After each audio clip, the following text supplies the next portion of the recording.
Some of the foreigners don't like me. And the faces they were making as we were struggling when we're going around now, we're hungry. It looks like you've been through a lot. Hi, please tell us your name and where you're from. My name is Daniel Wayne Scott, and I'm from America, the U.S. Brings you down here to Cambodia? We took a short holiday, October 2019. We were living in Indonesia, and I had a cheesecake business. I was doing some training in the gym. I was a lot bigger. I think 32 kilos. My wife's over here. She doesn't want to be on camera. Okay, so that's who we is, your wife and yourself, okay? Yeah, so my wife and I, but we're not married on paper. And little did I know the importance of, ladies and gentlemen, having paperwork, even if the government shouldn't be involved in your personal marriage, is very important when it comes to things like global epidemics and you and your wife being able to travel to the same country. It's very important. Do your paperwork and be smart and have your wits about you when it comes to having documents and paper when you're traveling. Got it. How long have you been here now? Almost 5 years. October 2019. Okay. And what do you like about Cambodia so far? I will admit the entire time we've been here, we've been struggling. And that's because the first 3.5, 4 years, we didn't know we could ask. I mean, we don't have family back home, that was sending money. We don't have friends back home that were sending money. We didn't realize, later we realized you can go ask for food. You can ask for anything. And today I needed a SIM card and I ran from shop to shop and I got $2 within 15 minutes. Yeah. You know, so like that's Cambodia. That's my Cambodia. That's the Cambodia I know. I could lose I'm not joking when I say this. I could lose my phone or I could have my phone stolen and I could run from shop to shop and I could say, I need another phone. They know me, you know, it's a small place. And I'd have $20 for another phone in 30 minutes. That's great. Yeah. So they treat you well here if you're nice and... Man, they're my family. Okay. Cambodia has become my family. They hate me a lot of times and I hate them a lot of times. Trust me, we clash. Some of the foreigners don't like me. It's because I don't, you know, actually, no, I shouldn't say that. Everybody, pretty nice to you if you're... Yeah, no, they've been more than, but I know for a fact that if I were to have done or said, if somebody were to have done or said some of the stuff I have done and said, I'd hate them. You know what I mean? So I think that's why I say that. Okay. But man, oh man. So to answer your question, what do I like about Cambodia? I like the fact that when we hit rock bottom here and we weren't able to leave because we're not married on paper and COVID came,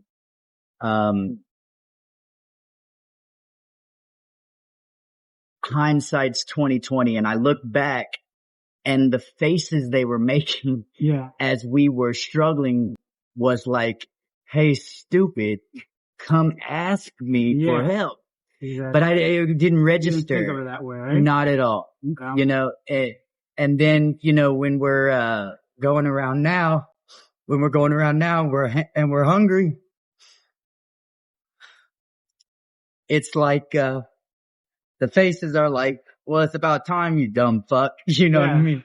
And they're right there to help us. I want you to tell me, man, why would you go hungry here? Do you not have any source of income? It looks like you've been through a lot. Yeah. A lot of it's self-induced, I think. A lot of it was just not known how fucking lovely they are. Yeah. I mean, it's not like any other country. Bro, I've traveled. You know, I did my traveling, you know. I've been all over Asia. I've been in the Middle East. I was in Kurdistan. You name it, man. I've been there. Yeah. I hate to say it like this as, non-Asian, but it's just, they're just so normal. Yeah. You know what I mean? Yeah. Like there's no, you go to every country and there's always something about it where it's either you're going to like it or you don't like it. If you don't like it here, you're doing something abnormal. Yeah. I hate to say like that too, because everybody's abnormal. Yeah. But they're so forgiving and they're so accommodating and they're so nice. Yeah. And they can be assholes too. Don't get me wrong. I'm not one of those white sympathetic, savior of the universe type people. Fuck that. Nah, they can be assholes. Trust me. They can be total dickheads. I got into it with a couple security guards today. I mean, but security guards everywhere in every country are dicks. Power tripping sometimes, right? Absolutely. That's exactly what it is. Yeah. And it has nothing to do with Cambodia. It has their positioning, right? It's the Stanford experiment, you know? Yeah. It's like you give people the guards position and the jails, you know, they're going to have a power trip. Sure. But anyway, so what I like about my Cambodia that I know is that they have continually stepped up. Bro, I don't deserve it anymore. I truly don't deserve it anymore. And they still, today, they did $2. It doesn't seem like a lot, but it's a lot when you don't have anything. So how do you get by? Because it seems like, you know, financially you're struggling a bit from what I'm picking up here. I don't know if I should put on, I don't know. I really don't know. If it's too personal, you don't have to tell me. It's not really personal. It's just it could probably get me in trouble. Okay, for legally speaking or with the government. Okay. Absolutely. Yeah, no problem. So, very loud. It's not a lot though. Let's put it this way. I'm living on less than, you know, my money a day sometimes. We don't have a room. Okay. You know, we don't have a place. Again, that at this point is, I can't say our fault because, you know, there are side effects to things that happened in your life. Yeah. I'm not saying I've been traumatized, but I know for a fact my wife has. Yeah. And, it's very hard for me. Is your wife Cambodian? Nah, she's from Indonesia. Yeah. Okay. And how did you guys meet? We met in Myanmar. Oh, nice. She was on a holiday. She regrets this actually during COVID. She has really started resenting me, which sucks. You know, we've lost more than just, you know, a business and my body. Yeah. And her, she's just the same. She's just as lovely as she was the day I met her. So she's lost nothing, but she has lost a lot of respect for me, which sucks. Just because you made mistakes? Yeah. Cost you big things, I guess, right? Yeah. Okay. Well, you know, when there's downs, there's going to be ups, right? You just got to keep pushing through. Yeah. And eventually it'll come through. Yeah. Absolutely. Okay. You think you'll ever go back to the U.S.? I don't think I've been to the U.S. in about 10 years. I don't have any reason not to. Yeah. But I don't have any reason to. You know what I mean? And we were in Indonesia about 3 years. Had a nice little cheesecake business. Yeah. And it's a lot, you know, America is not where anybody can do business and grow. What's an that open called? Market?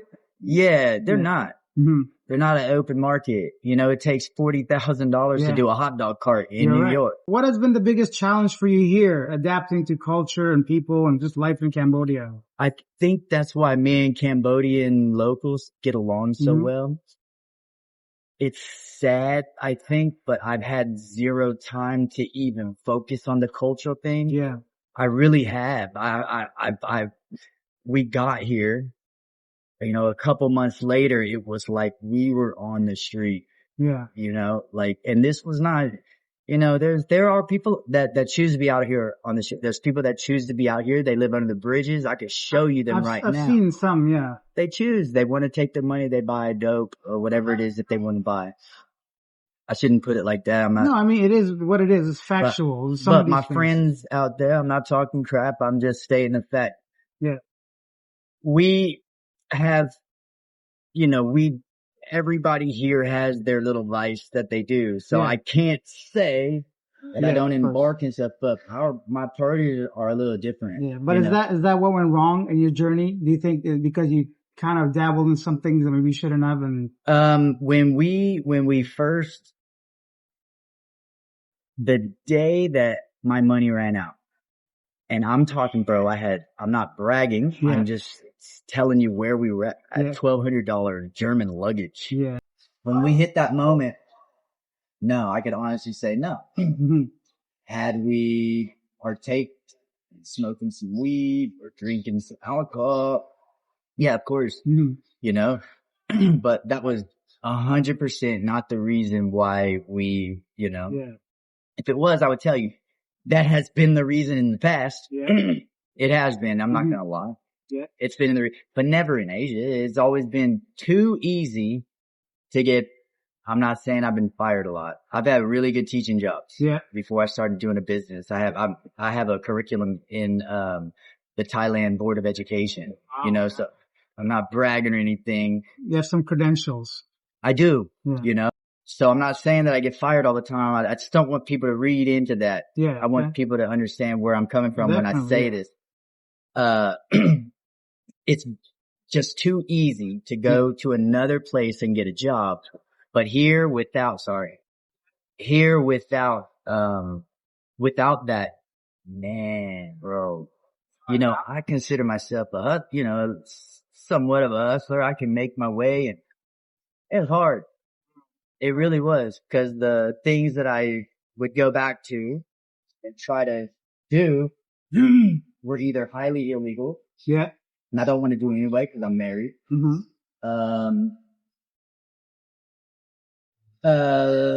Embarrassing, like some of the things we do now. Yeah.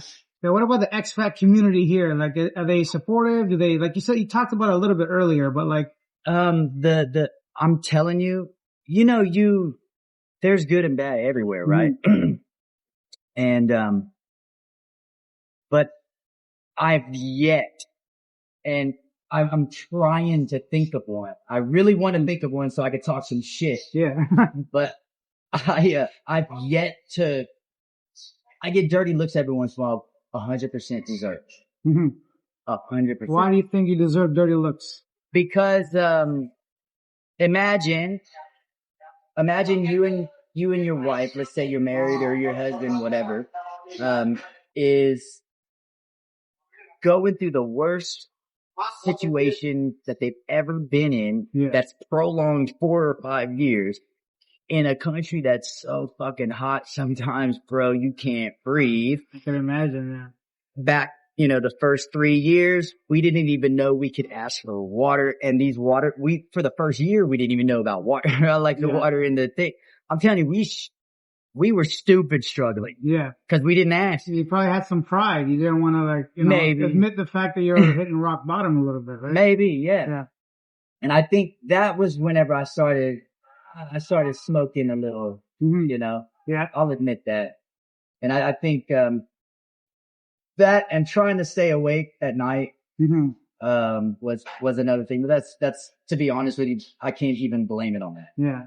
The majority of it was I was depressed, and that's what I did. Right now, what do you think would make your life pretty much back to normal and better, aside from obviously finances? Like I think anybody would say that, but money wouldn't even make, money wouldn't put a dent in, what's needed. Yeah. In all sincerity. What would make things happy, or what would make things back to normal would be, Retta, being happy again with me. Yeah. That's it. That's it. Trust me, if you watched this for the past 5 years, you would call me a liar and bullshit artist. Yeah. Because, we fucking hate each other at the moment. But why would she like who I am right now? You understand? So you just want her forgiveness and blessing and something like that, right? Okay. All right. And any last advice for someone that's thinking about going to Cambodia or just traveling? What would you tell them? Hold no expectations. I was told so much bullshit before I came here. Hold no expectations. Seek for yourself. Go meet a local. Become friends. And show your human side. Don't walk around like you're holier than thou art and that you're like gonna save them and stuff like that. Sometimes people just need somebody to give to, and it makes them, you're blessed when you bless others. Yeah. Imagine going through your whole existence where everybody that comes around you is trying to bless you. You never get to bless them. There'd be some psychological kind of like you just want to break free from that shit and say, fuck you, take this money, Yeah. You know what I mean? I understand. There would be. So I'm honored, and I know this probably I don't know how it's going to sound. I don't know the fuck how it sounds. Yeah. I'm honored to be that person that was able to, you know, be such a in need, you know what I mean? Yeah. That, that the ones that really truly have that in them, they were able to do it and you can see it in their face. Bro, we've had ladies that fed us cry when we're walking out. Wow. Whenever they see that we're doing better. And it all starts in the mind. I've got some work in the works. I've got a new friend that I met that's promising me some, you know, side work and stuff. That has been in 2.5 years. I haven't had any type of work at all. I'm sorry. No, it's fine. Back to, my point is that I may not have it all together yet, but it starts in your mind. Yeah. So to go back to answer your question, don't come here looking for this spiritual, religious experience. Don't travel for stuff like that because that's inside of you. Yeah. That's something you can find sitting on a toilet. That's something you can find having a shower in the morning. That's something, you know what I mean? It will come to you. Come to Cambodia if you want to meet some good people and, honest to God, the most normal, boring,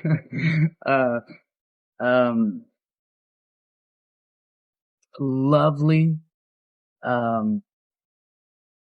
by boring and I'm joking, obviously, I'm being sarcastic. It's like going to your parents' house, kicking your shoes off and not worried about what your hair looks like. You know what I mean? Yeah. Not worrying about, oh, I got a little BOI.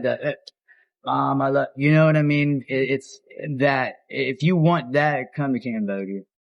But also, Wat Phnom. I will tell you one thing. Wat Phnam's got the most amazing trees. These trees are like, so if I had to pick something, it'd be Wat Phnom and go actually look at the trees. And the leaves are like this big. Massive, huh? Yeah, bro, there's leaves bigger than, I mean, they're crazy. Yeah. All right, man. Well, thank you so much for your time. I really appreciate it. You're welcome. I hope you continue to grow on your journey. Thank you, bro. I appreciate it. And I hope, look, Cambodia is one of the, I don't know, man, tourism's a little down. Yeah. And these people, they deserve it. They deserve more. Yeah. They deserve more of them than what I can, I can't give them anything. But if my story, helps somebody to travel here, spend a couple dollars, bro, come here and spend your money here. Yeah. Okay. There's everything that you want also, but there's also this, this side that you won't see in any other. I don't mean to say anything rude about other countries. Indonesia, I love Indonesia too. That's my wife's country, but you won't find anything like Cambodia. Yeah. Not in the hearts and the minds of people. You won't find it anywhere else, including the expats. Got it. Great people here. A really good community, but don't come here and act like an idiot. Naturally, right? Yeah, So because that community is very tight. Yeah. And when you do, they'll tell each other, right? So, yeah. And they will, but here's another thing. They are smart enough and, wise enough and respectful enough to distinguish whether or not that needs to be punished or helped. Yeah. They've helped us for 5 years, man. They've helped us through the hardest time of my life. We lost everything. And I had no idea that I had everything here. Yeah. Well, hopefully you get back there soon, man. Yeah, we will. It's all good. Thank you so much. Yeah. I love you, bro. Leave your comments down below. Let me know what you think of Daniel's story. Now, of course, we all make mistakes, and sometimes it's not easy being a foreigner or an expat in a foreign land. So he's made some mistakes. And yeah, leave your thoughts down below. Anything you want to share, positive, negative. This is an open community. And I'm really getting warm, so I'm going to take off soon. If you guys enjoyed this video, hit that subscribe button, hit that like button. I'll see you guys next time. Bye.